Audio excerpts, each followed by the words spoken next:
There's a quiet moment that happens when you look at your phone and realize there's no one you feel like calling. Not because no one exists, because no one feels right. That realization doesn't arrive with sadness at first. It arrives with a strange neutrality. You scroll, you pause, you put the phone down. And instead of loneliness, there's something else. A sense that connection takes more energy than you're willing to spend. That's uncomfortable to admit, because the story you've heard your whole life says that people without many friends must be lacking something: social skills, warmth, effort. But that story doesn't quite fit. You don't struggle to understand people. If anything, you notice too much.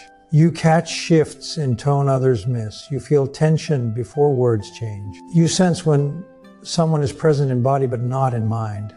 And that awareness doesn't make you crave more interaction. It makes you selective. Still, that selectiveness comes with questions. Why do conversations feel draining so quickly? Why does small talk feel heavier than silence?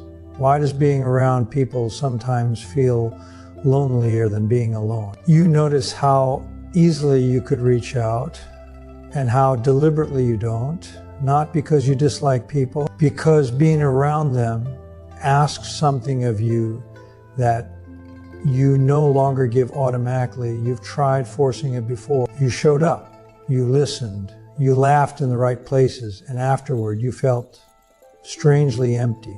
Not hurt, not rejected, just depleted. So you learned to sit with yourself instead. And that choice came with relief and judgment from others, from yourself. You hear the questions in your head. Am I isolating? Am I avoiding something? Is this healthy? The strange thing is you don't feel disconnected from humanity. You feel disconnected from noise. You notice how friendships often come with unspoken expectations, immediate replies, emotional availability, consistent presence. Those expectations aren't written down, but they're felt. And you feel them strongly, so strongly that you sometimes pull away before anyone asks for more. That withdrawal doesn't come from fear. It comes from foresight. You've learned what happens when you ignore your internal limits. You've learned how quickly closeness can turn into obligation. And obligation for you doesn't feel like love. It feels like weight. People often assume those with few friends are closed off, but that's not how it feels inside you. You feel open, exposed even. That openness just isn't distributed evenly. You don't want 10 shallow connections. You want one that doesn't require performance. And those are rare. So instead of filling the space with people, you fill it with quiet. That quiet isn't empty, it's observant. You notice how most social interaction revolves around managing impressions, how often people speak without listening, how rarely silence is allowed to exist without being fixed. You don't rush to fill it, and that makes others uneasy. They ask why you're so quiet, why you don't come out more, why you don't put yourself out there. You usually don't have an answer that satisfies them, because the real answer sounds wrong. The real answer is that being alone feels cleaner than being misunderstood, but saying that out loud sounds arrogant or defensive or sad, so you keep it to yourself.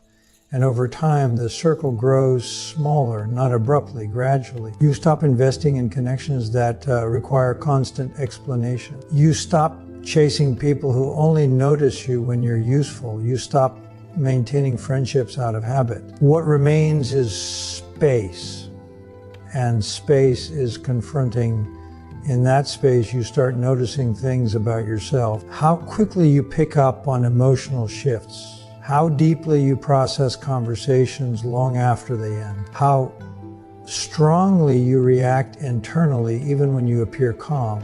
You realize that every interaction costs you something. Not because people are bad, because you absorb more than most. And when you don't have many friends, people assume you must feel rejected. But rejection isn't what you feel. You feel protected. Protected from having to dull yourself to stay connected. Protected from explaining why you need time alone. Protected from relationships that ask more than they give.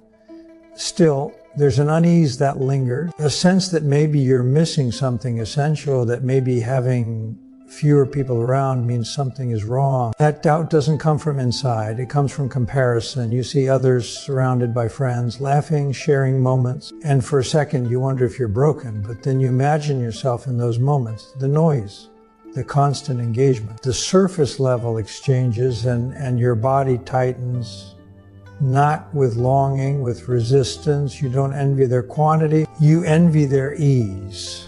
And you wonder why ease has always felt so far away. You begin to notice a pattern. People often open up to you quickly. They tell you things they don't tell others. They feel understood in your presence, but few stay. Not because you push them away, because staying requires meeting you at a depth most people don't live in. So the connections fade, and you're left with fewer names, but clearer internal space. That clarity doesn't feel like loneliness. It feels like standing in a quiet room after leaving a loud party. Your ears ring for a while, then they adjust. And in that adjustment, something becomes apparent. Having few friends didn't happen by accident. It wasn't bad luck. It wasn't social failure. It was shaped by something deeper. Something about how you perceive, process, and protect yourself. But that understanding hasn't fully surfaced yet. You only know that what looks like isolation from the outside doesn't feel like isolation on the inside. It feels like alignment. And that's where the discomfort begins. Because if this is true, then the assumption that more friends equals better life starts to crack. And if that assumption cracks, something else must take its place, something you haven't named yet. Not clearly, not honestly. And until you do, you're left sitting with the question, what is it exactly that sets empaths with few or no friends apart? And why does that difference feel both heavy and strangely right? At some point, the question stops being about other people. It turns inward. You start noticing how different your internal experience is compared to those around you. How conversations linger in your body long after they end. How casual interactions leave traces. How even pleasant company can feel like too much. And you realize something unsettling. Most people move through social spaces lightly. They brush against emotions and keep going. You don't brush, you absorb. That absorption isn't dramatic. It's subtle. You register inconsistencies, you feel unspoken tension. You sense when someone is performing rather than present. And all of that information has to go somewhere. So when you have fewer friends, it isn't because you failed socially. It's because your system doesn't filter interaction the same way. Here is where the midpoint tilts. What looks like distance from the outside isn't distance at all. It's compression. You're condensing your world to a size you can actually inhabit without losing yourself. This is the moment where the misunderstanding begins. People assume your solitude means you're disconnected, that you're lonely, that you must crave more social input. But what they don't see is how full your internal landscape already is. You don't lack stimulation. You have too much of it. Every friendship, every interaction, every emotional exchange adds another layer to an already dense inner world. So without realizing it, you start choosing quality over quantity, not as a philosophy, as a survival adjustment. This is where the truth sharpens. Empaths with few or no friends usually share rare internal configuration. They don't experience social connection as neutral.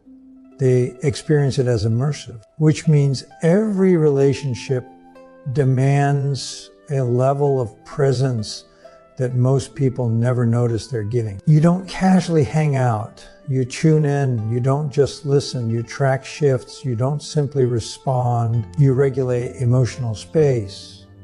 And doing that repeatedly without recovery becomes unsustainable, so the circle shrinks. Not because you're antisocial, because you're precise. Precision is often mistaken for avoidance, But avoidance is driven by fear. Precision is driven by awareness. You become selective because you know the cost. You've learned that not every connection deserves full access to your inner world. You've learned that being liked by many often requires being diluted. And dilution feels worse than solitude. That's one of the rare traits. Another is that you don't bond through activity, you bond through resonance, shared values, shared depth, shared emotional reality. Those connections are uncommon. So instead of forcing substitutes, you wait. That waiting can look like isolation, but internally it feels like integrity. You'd rather have no one than feel unseen while surrounded. Another trait appears quietly alongside this. You're unusually comfortable being alone with your thoughts, not because your thoughts are always pleasant, but because you've had to live with them for a long time. You've learned to process internally rather than externally. You don't need constant feedback to feel real. That self-containment is rare, and rare things are often misunderstood. There's also the fact that you sense when relationships are transactional, when attention is conditional, when presence depends on usefulness. Those dynamics exhaust you faster than conflict ever could. So you step back before resentment forms. You don't announce it. You don't dramatize it. You just stop showing up. People interpret that as disinterest, but it isn't. It's discernment. Another rare trait is that you don't confuse proximity with connection. You know that being around people doesn't guarantee being understood. You felt misunderstood in crowded rooms, so you don't chase proximity. You wait for alignment. That waiting often looks like loneliness from the outside. From the inside, it feels like honesty. And then there's the final trait, the one most people never notice. You don't build your identity around social validation. You don't measure your worth by how many people know you. You measure it by how intact you feel after interaction. And most interactions cost too much. So you opt out, not permanently, not bitterly, selectively. That selectiveness is what leaves you with fewer friends. And here's the unsettling truth. If you suddenly had many friends tomorrow, something would have to change. Either you'd have to stop feeling so much, or you'd have to stop listening to yourself. And you've already learned what happens when you do that. You disappear quietly. So instead, you accept the smaller circle, the longer silences, the empty weekends, the quiet evenings.